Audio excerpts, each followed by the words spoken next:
नमस्कार, मैं हूं जयश्री नागदा और आप देख रहे हैं सीबीसी न्यूज राजस्थान का उदयपुर पोस्ट। इसमें है वो सारी खबरें जो आपके लिए जानना जरूरी है। तो आइए एक नजर डालते हैं आज की हेडलाइन पर।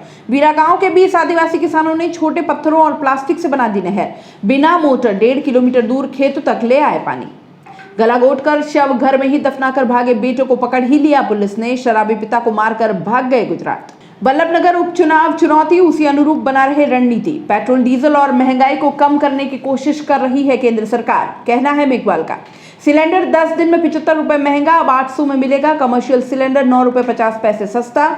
अब सर्व ब्राह्मण युवक युवतियों का होगा एक ही वैवाहिक परिचय में। राष्ट्र संत आरिका सुप्रकाश मती माताजी की शेषपुर मोड़ से दक्षिण भारत की ओर पद यात्रा प्रारंभ। सलूम्बर थाना क्षेत्र के डाल गांव में अवैध खनन प्रयुक्त जेसीबी व ट्रैक्टर जब्त। और अब खबरें विस्तार से। कई बार आदिवासी किसानों की सोच और जुगाड़ आधुनिक तकनीक पर भी भारी पड़ जाती है। ऐसा ही एक उदाहरण उदयपुर से 125 किलोमीटर दूर आदिवासी क्षेत्र कोटड़ा के वीर गांव में देखने को मिली, जहां 20 किसान परिवारों के पास करीब 40 बीघा जमीन है। कमजोर आर्थिक स्थिति के चलते ये ना ट्यूबवेल लगवा पा रहे थे और ना ही बारिश के पास दूसरी फसल ले पा रहे थे। ऐसे में इन्होंने खेतों से 1.5 किलोमीटर दूर बहने वाली नदी का पानी खेतों तक लाने की सोची और वहां से अपने खेतों तक नदी के पत्थरों की मदद से ही एक नहर बना ली। अब यह नदी के पानी से गेहूं और सौंफ की फसल भी ले रहे हैं। नदी ऊंचाई पर है और खेतों तक नहर बनाने की जमीन कहीं ऊंची तो कहीं नीची थी। नदी के पानी के बहाव की मदद से ही खेतों तक पहुंचाया, इसलिए 2 जगह ब्रिज बनाए तो 2 जगह जमीन को गेती फावड़े से नीचे किया। नहर में जब तक पानी बहता है तब तक ना तो प्लास्टिक खराब होता है और ना ही फटता है। किसानों ने बताया कि कई बार तेज बारिश में छोटे पत्थर बह जाते हैं और प्लास्टिक फट जाती है। अब हम हर साल बारिश के बाद नहर का मुआयना कर इसमें जरूरी सुधार करते हैं और प्लास्टिक बदलते रहते हैं। अब हर साल प्लास्टिक पर ही खर्च होता है। खेरवाड़ा थाना क्षेत्र में रोबिया गांव में अधेड़ की हत्या कर सूने मकान में शव दफनाने के मामले का खेरवाड़ा पुलिस ने रविवार को खुलासा कर दिया। मृतक के बेटों ने ही मिलकर पिता की हत्या की थी। हत्या के बाद शव घर में ही दफना दिया और गुजरात चले गए। पूछताछ में आरोपियों ने हत्या का कारण मृतक की रोज की प्रताड़ना बताया। आरोपियों को रविवार को कोर्ट में पेश किया, जहां से उन्हें 5 दिन के रिमांड पर सौंपा गया।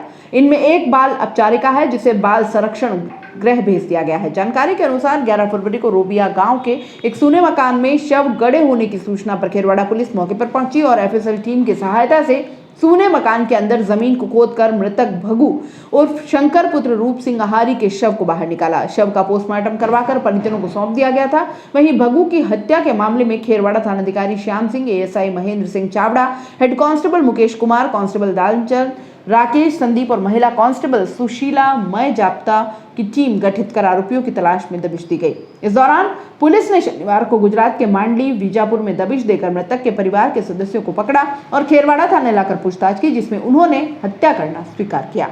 पुलिस ने मृतक की पत्नी सदन देवी, पुत्र नरेश आहारी, दत्तक पुत्र अरविंद, पुत्र एलू मीना को गिरफ्तार कर रविवार को न्यायालय में पेश किया, जहां से 5 दिन के रिमांड पर भेज दिया गया। वहीं एक बाल अपचारिका को भी डिटेन कर बाल सुधार गृह भेज दिया गया। पुलिस ने बताया कि मृतक भगू ने करीब 40 वर्ष पूर्व बंजारिया निवासी एक महिला को पत्नी बनाकर रखा था। कुछ दिनों बाद भगू शराब पीकर आए दिन महिला से मारपीट करता था, जिससे वह महिला घर छोड़कर चली गई। बाद में भगू ने बावलवाड़ा के मड़दिया निवासी सदन देवी से विवाह किया, जिसके 2 लड़के और 4 लड़कियां हुई। फिर भगू पोगरा गांव से एक महिला को भगा कर ले आया।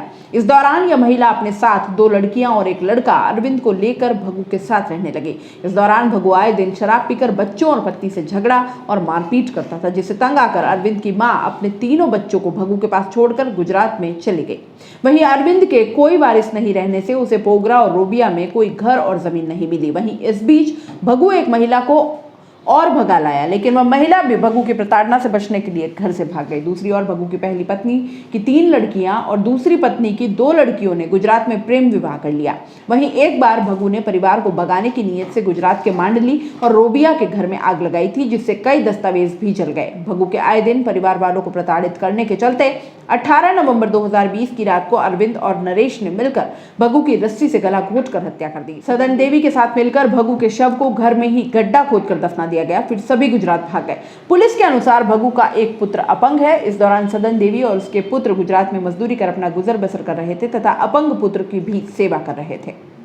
विधानसभा उपचुनाव को लेकर वल्लभनगर में सरगर्मियां तेज हो गई हैं। भाजपा के प्रभारी केंद्रीय मंत्री अर्जुन राम मेघवाल और राष्ट्रीय मंत्री अलका गुर्जर ने प्रत्याशी चयन की प्रक्रिया शुरू कर दी है। मेघवाल और गुर्जर ने रविवार को डबोक स्थित एक रिसोर्ट में वल्लभनगर क्षेत्र के 43 पदाधिकारियों और कार्यकर्ताओं से रायशुमारी की। कार्यकर्ताओं से अलग अलग चर्चा कर मजबूत प्रत्याशियों के बारे में जानकारी जुटाई गई। इसके अलावा हाल ही में हुए पालिका चुनाव की गणित का विधानसभा उपचुनाव पर कितना असर पड़ सकता है, पिछले विधानसभा चुनाव के समीकरणों से जुड़ी जानकारी भी ली। इसके बाद मेघवाल और गुजर उदयपुर शहर पहुंचे, जहां स्थानीय पदाधिकारियों से उपचुनाव को लेकर चर्चा की। दोनों नेता सोमवार को भी बैठकें लेंगे। इसमें रिपोर्ट बनाकर भाजपा के प्रदेशाध्यक्ष सतीश पूनिया को देंगे। इसके बाद पार्टी प्रत्याशी को लेकर फैसला होगा। भाजपा कार्यालय पर मेघवाल ने प्रेस वार्ता में कहा कि वल्लभनगर उपचुनाव हमारे लिए चुनौती है, उसी अनुरूप हम रणनीति बनाकर चुनाव जीतेंगे। संभाग प्रभारी हेमराज मीणा, जिला प्रभारी सुशील कटारा, सांसद सीपी जोशी, देहात जिला अध्यक्ष भंवर सिंह पवार, शहर जिला अध्यक्ष रविंद्र शिवाली, पूर्व प्रदेश मंत्री प्रमोद सामर भी मौजूद। भाजपा कार्यालय पर रविवार को प्रेस वार्ता के दौरान पूर्व मुख्यमंत्री वसुंधरा राजे को लेकर पूछे गए सवाल का केंद्रीय मंत्री अर्जुन राम मेघवाल ने घुमा फिरा कर जवाब दिया। उनसे पूछा गया कि वसुंधरा राजे अगले माह गोवर्धन परिक्रमा यात्रा निकालने वाली हैं, इस पर आप क्या सोचते हैं? पहले गुलाब चंद कटारिया भी ऐसी यात्रा निकालने वाले थे और विवाद भी हुआ। इस पर मेघवाल ने कहा कि पार्टी का कोई पदाधिकारी यात्रा निकालता है तो पहले पार्टी यात्रा और विषय तय करती है, उसके बाद ही यात्रा निकाली जाती है। पेट्रोल डीजल के बढ़ते दाम और महंगाई से जुड़े सवाल पर मेघवाल ने कहा कि पेट्रोल डीजल के दाम पर अंतर्राष्ट्रीय बाजार का नियंत्रण रहता है, फिर भी लोगों को राहत दिलाने के लिए सरकार कोशिश करेगी। महंगाई पर नियंत्रण का भी सरकार प्रयास कर रही है। भाजपा की राष्ट्रीय मंत्री अलका गुजर भी प्रेस वार्ता में मौजूद थी। किसान आंदोलन पर मेघवाल ने कहा कि प्रधानमंत्री संसद में साफ कर चुके हैं कि किसानों से हम वार्ता करना चाहते हैं। कृषि मंत्री भी कह चुके हैं कि किसान कौन से एक्ट में संशोधन चाहते हैं, सरकार को बताएं। मेघवाल ने कहा कि ऐसी उम्मीद है कि जल्द ही किसान आंदोलन का हल भी निकलेगा। घरेलू गैस सिलेंडर 10 दिन में 75 रुपए महंगा हो गया। रविवार को 50 रुपए की ताजा बढ़ोतरी की गई। इससे पहले 4 फरवरी को 25 रुपए बढ़ाए गए थे। अब सिलेंडर 750 रुपए 50 पैसे की जगह 800 रुपए 50 पैसे में मिलेगा। वहीं कमर्शियल सिलेंडर 9 रुपए 50 पैसे सस्ता किया गया। गैस डिस्ट्रीब्यूटर सुशील बाफना ने बताया कि गैस सिलेंडर सोमवार से नए दामों पर मिलेगा। उधर 19 किलो के कमर्शियल गैस सिलेंडर के मूल्य में 9 रुपए 50 पैसे की कमी की गई है। ये सिलेंडर अब 1598 की जगह 1588 रुपए 50 पैसे में मिलेगा। बता दें कि 4 फरवरी को भी कमर्शियल सिलेंडर की कीमतों में 6 रुपए की कमी की गई थी, यानी 10 दिन में 15 रुपए 5 पैसे सस्ता हुआ है। गौरतलब है कि प्रदेश में सबसे ज्यादा महंगी रसोई गैस उदयपुर संभाग में है। और यहाँ रुकेंगे एक छोटे से ब्रेक के लिए। ब्रेक के बाद जल्द हाजिर होंगे।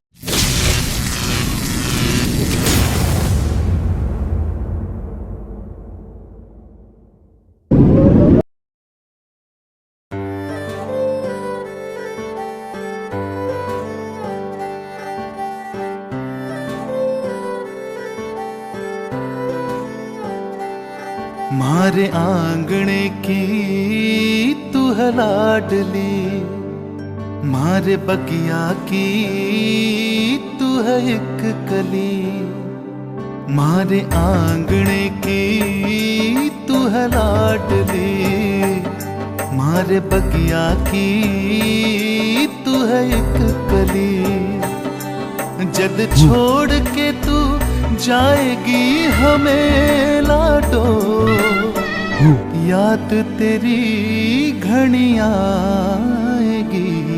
मारे आंगणे की तू है लाडली, मारे बगिया की तू है एक कली। सोजतिया ज्वेलर्स, रिश्तों को नहीं दिलों को जोड़े। ब्रेक के बाद आपका स्वागत है। विप्र वैवाहिक परिचय मंच के कार्यालय का उद्घाटन रविवार को हुआ। विप्र फाउंडेशन की ओर से विप्र वैवाहिक परिचय मंच की शुरुआत कार्यालय उद्घाटन के साथ रविवार को हुई। उद्घाटन विप्र के राष्ट्रीय अध्यक्ष और मावली विधायक धर्मनारायण जोशी और अस्थल मंदिर के महंत श्री रास बिहारी ने किया। इस दौरान प्रदेशाध्यक्ष के शर्मा, प्रदेश युवा प्रकोष्ठ के अध्यक्ष नरेंद्र पालीवाल, प्रदेश महामंत्री लक्ष्मीकांत जोशी, वरिष्ठ प्रदेश उपाध्यक्ष राधेश्याम सिकवाल, प्रदेश उपाध्यक्ष और राजसमंद जिला प्रभारी प्रमोद पालीवाल आदि पदाधिकारी मौजूद रहे।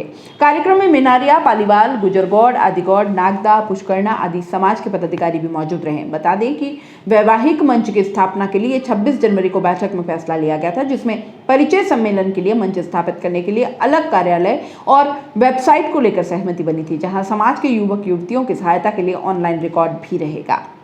राष्ट्र संत गुरुमा गणिनी आर्यका 105 सुप्रकाशमती माताजी 5 पिछी सत्संग का उत्तर भारत में धर्म की प्रभावना में ऐतिहासिक वृद्धि करने के पश्चात दक्षिण भारत में धर्म एवं संस्कार का विशेष शंखनाद करने हेतु शनिवार दोपहर 4 बजे श्री अभिनंदन ज्ञान साधना केंद्र शेषपुर मोड़ से संस्कार पदयात्रा प्रारंभ हुई।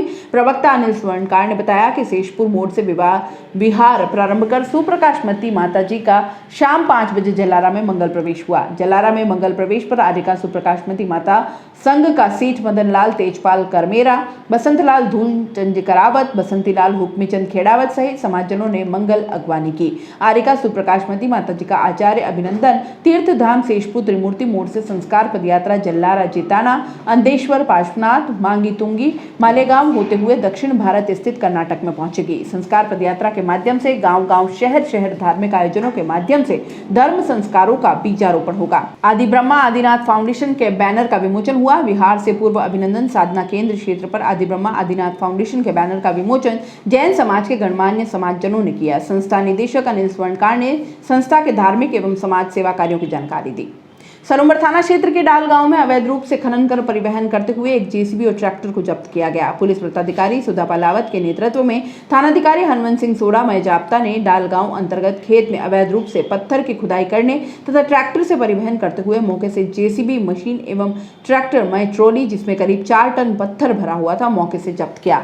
वृत्ताधिकारी सुधा पालावत ने बताया कि पुलिस टीम को देखकर जेसीबी चालक एवं ट्रैक्टर चालक मौके से फरार हो गए। पुलिस ने अवैध खनन करने एवं परिवहन करने के मामले के तहत दोनों वाहनों को जब्त किया तथा मौके से फरार दोनों चालकों की तलाश की जा रही है। उदयपुर पोस्ट में फिलहाल इतना ही। दीजिए इजाजत, नमस्कार। सीबीसी न्यूज राजस्थान की यह खबर आपको कैसी लगी नीचे कमेंट करके जरूर बताएं। अगर आप YouTube पर देख रहे हैं तो सीबीसी न्यूज का चैनल सब्सक्राइब करिए, पास में दिख रहे बेल आइकन को भी दबाइए ताकि जब भी हम आपके लिए कोई खबर, कोई जानकारी लेकर आए तो सबसे पहले आपके पास नोटिफिकेशन पहुंचे। अगर आप Facebook पर देख रहे हैं तो सीबीसी न्यूज का पेज लाइक करिए। अगर आप Instagram पर देख रहे हैं तो आप हमें फॉलो कर सकते हैं।